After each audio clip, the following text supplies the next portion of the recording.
വൈദേഹി ഒന്ന് വിളിക്കാം. ഇന്ത്യന്നറിയാലോ.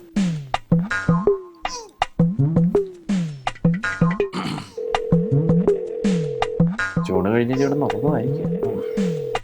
Hello hello, എന്താ ഉറക്കത്തിലാണോ? ഊണാ കഴിഞ്ഞേ? അല്ല, ഞാനിത് വർക്ക് ചെയ്തോണ്ടിരിക്കുക. അവിടെ എന്താ പരിപാടി? നിന്റെ എപ്പോഴും വർക്ക് ആ ലാപ്ടോപ്പ് ഒന്ന് മാറ്റി വെക്ക്. വർക്ക് നടക്കണ്ടേ, ചേച്ചി പോണ്ടേ? എന്താണ് അവിടെ? ഇവിടെ എല്ലാം സെറ്റായി. ഓഫീസ് എടുത്തു. പിന്നെ നളിനുണ്ട് ഇവിടെ. എടി പിന്നെ ഉച്ചയ്ക്ക് ഒരു ക്ലയന്റ് കാണാൻ വരുന്നുണ്ടെന്ന് പറഞ്ഞു. ആഹാ, അടിപൊളി. എന്താണ്? ജതിൻ രാംദാസിന്റെ അനിയത്തി സിബി രാംദാസ്. ഓഹോ, അപ്പൊ അടിപൊളി ആക്ക്. നീ എന്നാ ഇങ്ങോട്ട് വരുന്നേ? ഞാൻ ഇന്നെന്തായാലും ഇല്ല. നീ തന്നെ എല്ലാം സെറ്റാക്കിക്കോ. മണ്ടത്തരങ്ങൾ വിളിച്ചു പറയാതെ എല്ലാം അടിപൊളിയാക്കി നമുക്ക് ആ ക്ലയന്റിനെ പിടിക്കണം. ഓക്കെ? ശരി, എന്നാ വെക്കട്ടെ. Okay, bye. പോത്ത് ഉച്ചയൂണ കഴിഞ്ഞ ഉറക്കത്തില്ല. നളിനൊക്കെ സുബുവിനെ ഒന്ന് കണ്ട് എന്തെങ്കിലും തീരുമാനമാക്കുന്നതിന് മുമ്പേ ഞാൻ സുബുവിനെ കണ്ടിട്ട് ഒരു ജോലി തരപ്പെടുത്താൻ പറ്റുമോ നോക്കട്ടെ. ഈ ഓഫീസൊക്കെ മേടിച്ചു തീർത്ത് ഇങ്ങനെ മതിയോ?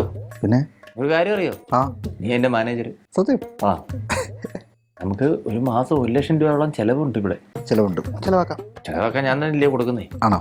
പണ്ടത്തെ പോലെ ഒക്കൂല, മനസ്സിലായോ?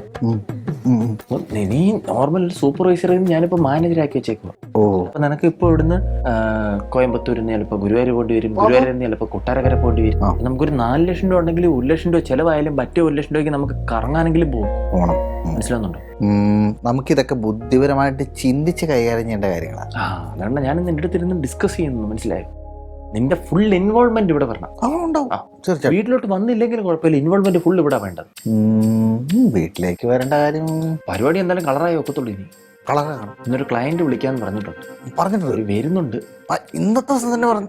അതുപോലെ നമുക്ക് ഒരു മാസം ഒരു 15 ക്ലയന്റ് ഇതുപോലെ വരണം. 15 അല്ലേ, 15 20 ആയ കുഴപ്പമുണ്ടോ? 20,000 കുഴപ്പമില്ല, 25 ആയിക്കോട്ടെ. എടാ, 20 ക്ലയന്റ് വന്നാലേ നമുക്ക് അതിൻ്റെ അകത്ത് ഒരു 18 ക്ലയന്റിനെങ്കിലും പിടിച്ചു വെക്കാൻ പറ്റും. അതെ, 2 ക്ലയന്റ് വെളിയിൽ പോയാലും നമുക്ക് പിടിച്ചെങ്കിലും നിർത്താലോ. 18 പേര്. മനസ്സിലാവുന്നല്ലോ? ബിസിനസ് ആയിട്ട് ചിന്തിക്കണം. ഞാനിങ്ങനെ ഇരുന്ന് ബിസിനസ് ആയിട്ട് ചിന്തിക്കാനേ ഒരു ഉന്മേഷത്തിന് പോയി ഒരു ചായ ഉണ്ടാക്കിട്ടോ. ചില്ല ചായ ഈ സമയത്ത് നല്ല ഓക്കെ, ഒരെണ്ണം മേടിക്കാം. മാനേജറാണേ. ഞാൻ രക്ഷപ്പെടൂടാ. 95 100 നീ കണ്ടോ? 7 വട്ടം നീ എന്നെ പറ്റിച്ചു. സുബു കണ്ട് ആരാ ചില്ലറൊക്കെ അവിടെ പോയി വേണ്ടി എന്റെ ഇല്ല. എടാ മുത്തണ്ണനാടാ, നീ ഇട്, നമുക്കൊരു കളി കളിക്കാം. നീ എന്താ ഇവിടെ? നീ ഇതെന്തോ ഇത് ഭിക്ഷക്കാരുടെ കൂട്ട് ഇതൊക്കെ ഇതൊക്കെ ഞാൻ റെപ്യൂട്ടഡ് കമ്പനി വർക്ക് ചെയ്യുന്നത്. നീ എന്റെ ഫ്രണ്ട് അല്ലേ? നിന്റെ കമ്പനിയിൽ എനിക്ക് ഇങ്ങനെ വരാൻ പാടുള്ളൂ നിയമമൊന്നുമില്ല. കൂട്ടുകാരുടെ കമ്പനിയിൽ എങ്ങനെ വേണേലും കയറി വരാം. ഞാനൊരല്പം സ്റ്റാറ്റസിലേക്ക് ഇവിടെ ചെയ്യും. എടാ, നീ സ്റ്റാറ്റസിലൊക്കെ ജീവിച്ചോ. എന്നോട് വേണോ നിനക്ക് സ്റ്റാറ്റസ്? നമ്മൾ ഫ്രണ്ട്സാണ്. വാടക തരാതാണ് എൻ്റെ വീട്ടിൽ ഇത്രയും കാലം നീ താമസിക്കുന്നത്. പിന്നെ എന്ത് നമ്മൾ തമ്മിൽ സ്റ്റാറ്റസ്? നീ എൻ്റെ വീട്ടിൽ ഡെയിലി ഷൂവും ടൈയും കെട്ടിക്കൊണ്ട് നടക്കണമെന്ന് ഞാൻ പറഞ്ഞാൽ നിനക്ക് ഇഷ്ടപ്പെടുമോ? ഇത് വീട്ടിലെ പോലല്ലേ, ഇവിടെ കുറച്ച് എംപ്ലോയീസും കാര്യങ്ങളും ഇതൊക്കെ ഉണ്ട്. നമ്മൾ തമ്മിൽ അതിൻ്റെ ഒന്നും ആവശ്യമില്ലെന്നാണ് എൻ്റെ അഭിപ്രായം. അതുപോട്ടെ, നമ്മൾ കമ്പനിയൊക്കെ തുടങ്ങിയ സ്ഥിതിക്ക് എനിക്കൊരു മാനേജർ പോസ്റ്റോ എന്തെങ്കിലും നല്ലൊരു സാധനം നോക്കിയൊക്കെ എടുത്താ. നീ ഒന്ന് പോയേ മുത്തു, എൻ്റെ തല തിന്നാതെ. ദൈവത്തെ ഓർത്ത് ഒന്നാമത് ഇപ്പം തന്നെ പകുതിയായിട്ടിരിക്കുക. അതിൻ്റെ ഇടയിൽ ഇപ്പം നിന്റെ അടുത്ത് ഞാൻ വേറെ കാര്യം ആനക്കാര്യം പറഞ്ഞോണ്ടിരിക്കുന്ന എൻ്റെ ചേനക്കാര്യം കൊണ്ട് വന്നേക്കും.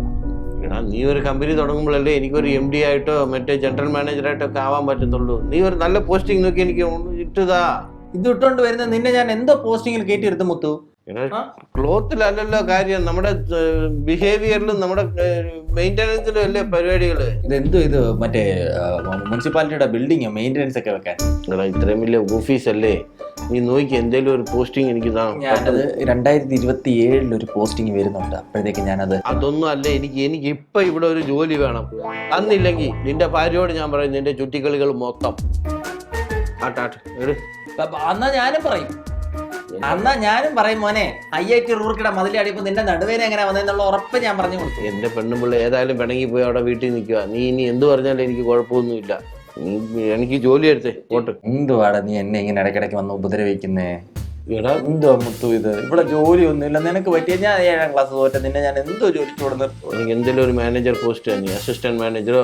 ഞാൻ ഇവിടുത്തെ അടുത്ത് തരാൻ ഇപ്പൊ വേണം ജോലി എന്നുള്ളത്. നിന്റെ കമ്പനിയിലെ ജോലി അല്ലല്ലോ ഞാൻ ചോദിക്കുന്നത്. ഇവിടെ എന്തൊക്കെ ജോലികൾ കാണും, MD GM അങ്ങനെ പല പോസ്റ്റിങ്ങൾ കാണുമല്ലോ. എന്തായാലും പറഞ്ഞ എടുത്ത് താ പെട്ടെന്ന് എനിക്ക്. മുത്തു MDയുടെ ഫുൾ ഫോം അറിയോ?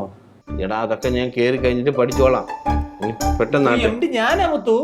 അപ്പൊ നിന്റെ അസിസ്റ്റന്റ് ആയിട്ടുള്ള ജോലി മതി. അസിസ്റ്റന്റ് MD താ. എടാ ഇത് ചെറിയൊരു ശൃംഖലയായിട്ട് തുടങ്ങിയതാ. അപ്പൊ ഇതൊന്നും ഇപ്പൊ തന്നെ വേണം, അർജന്റാന്നോ? അർജന്റാ, ഇപ്പൊ വേണം എനിക്ക്. ഒരു സൂപ്പർവൈസർ ജോലിയുണ്ട്.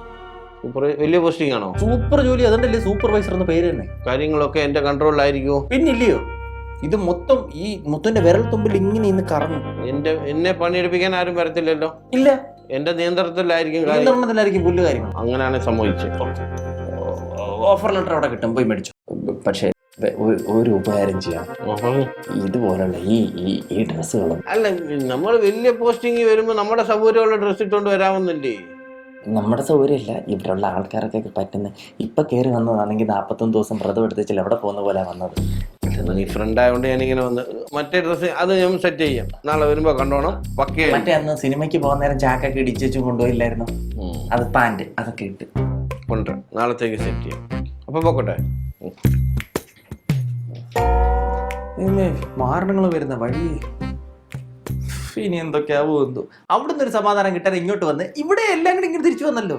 ഇനിയിപ്പോ എന്റെ വീട് തമ്മിൽ എന്ത് വ്യത്യാസമുള്ളേ?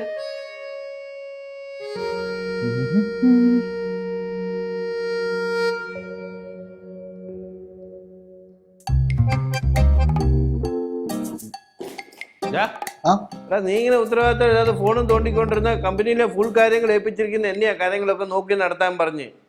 അല്ല, തനിക്ക് എന്തൊക്കെ കാര്യങ്ങൾ നോക്കി നടത്താൻ അറിയാം ഇവിടെ? എനിക്ക് ഇവിടുത്തെ എല്ലാ കാര്യങ്ങളും നോക്കി നടത്താൻ അറിയാം. നീ ഇമാതിരി ഇരിപ്പൊക്കെ നിർത്തി. ഇതാണോ ഓഫീസിൽ ഇട്ടുകൊണ്ട് വരുന്ന ഡ്രസ്സാണോ ഇത്?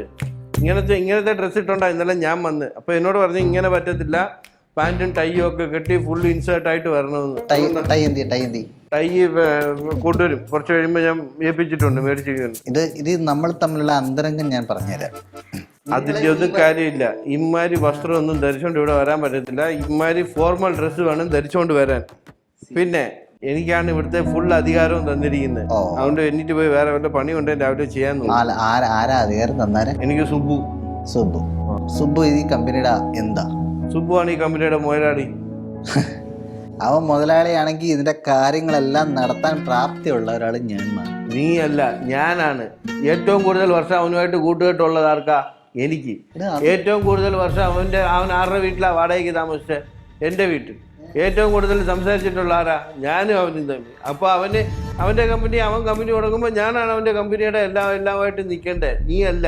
ശരി, ഇവിടെ നിന്ന് എങ്ങനെ വരുമാനം ഉണ്ടാക്കുമെന്ന് വല്ല ഐഡിയ ഉണ്ടോ? അതൊക്കെ അവനുണ്ടാക്കും. അത് കിട്ടുന്ന വരുമാനം ഞാൻ എല്ലാവർക്കും വീഴ്ച കൊടുക്കും. അവൻ അറിയാത്തോണ്ടാണ് അവൻ എന്നെ ഇവിടെ നിർത്തിയിരിക്കുന്നത്. നീ ഇതേ കൂടുതൽ സംസാരം ഒന്നും വേണ്ട. പറയുന്ന കാലൊക്കെ താത്തിട്ടെ. ശരി, അപ്പൊ താങ്കളുടെ ജോലി എന്താണെന്ന് ഇവിടെ പറഞ്ഞു? എനിക്ക് സൂപ്പർവൈസർ ചെയ്യേണ്ട അതിന്റെ തസ്തികകളിലുള്ള സംഭവങ്ങൾ നമ്മുടെ കയ്യിലുണ്ട്. അതിപ്പോ വരുമ്പോ പറഞ്ഞു തരും. അല്ല, അത് എന്നെ ഏൽപ്പിച്ചിട്ടുണ്ട്. എന്റെ അടുത്ത് സൂപ്പർവൈസർ വരും എന്ന് എന്നോട് പറഞ്ഞായിരുന്നു. പക്ഷെ അത് മുത്തുകൊണ്ടാനാവുന്ന എനിക്ക് അറിയത്തില്ല. അപ്പൊ ആ ഒരു ബഹുമാനം എനിക്കുണ്ട് കേട്ടോ. അപ്പൊ ഞാൻ അതിന് അനുയോജ്യമായിട്ടുള്ള സംഭവങ്ങൾ ഞാൻ കൊണ്ടുവരാൻ. സൂപ്പർവൈസറിന്റെ കുറച്ച് പരിപാടികളുണ്ട്, ഞാനത് കൊണ്ടുവരാം. പെട്ടെന്ന് പണിയാരം കിട്ടിയിട്ട് വേണമെന്ന് പണിത് മറിക്കാൻ.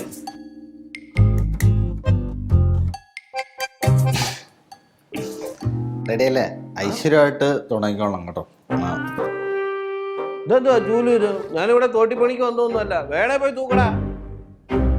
ഈ കമ്പനി വളരണം എന്നുള്ള ഒരു ഉദ്ദേശം. കമ്പനി ജൂലുമേലാണോ വളരുന്നത്? എനിക്ക് ഐമാക്കിന്റെ ലാപ്ടോപ്പ് എടുത്തോണ്ട് പോവാ. എനിക്ക് അതിനകത്ത് ജോലി ചെയ്യണം. അല്ലാതെ ജൂലും ഇതും ചെയ്യാനല്ല ഞാനിവിടെ വന്നിരിക്കുന്നത്. എനിക്ക് സൂപ്പർവൈസർ ജോലിയാണ് തന്നിരിക്കുന്നത്, മനസ്സിലായത് നിനക്ക്? അല്ല, ഇത് സൂപ്പർവൈസറിന്റെ കൊടുക്കാനുള്ളതാണ്. സൂപ്പർവൈസർ അപ്പൊ നീ ആയിരിക്കും. മുത്തോണ്ണൻ ഒരു കൂളാവ്. ഇന്ന് ഇവിടെ ഒരു പ്രധാന നടൻ വരാനിരിക്കുന്ന ദിവസമാണ്. അതിന് നല്ല കാര്യല്ലേ? ഇത് വൃത്തിയായിട്ട് കിടക്കുവാണെങ്കിൽ എനിക്ക് പറയാം, നമ്മുടെ മുത്തു അണ്ണനാണ് ഇവിടെ റെഡിയാക്കിയിരിക്കുന്നത്. ഇതിന്റെ ഐശ്വര്യം എന്ന് എനിക്ക് പറയാം. നീ പറയുവോ? തീർച്ചയായിട്ടും പറയാം. ഇത് പിടി. എടാ, ഈ ഡ്രസ്സൊക്കെ ഇട്ട് എങ്ങനെയാടാ ഞാൻ ഇതൊക്കെ ചെയ്യുന്നത്? ഇത് വരുന്ന നടൻ അറിയാവോ? ഇത് ഈ ഡ്രസ്സ് ഇട്ടേക്കുന്ന ആളാണ് ചെയ്തിരിക്കുന്നതെന്ന്. ഐശ്വര്യം തന്നെയാണോ? മനസ്സിലായേ?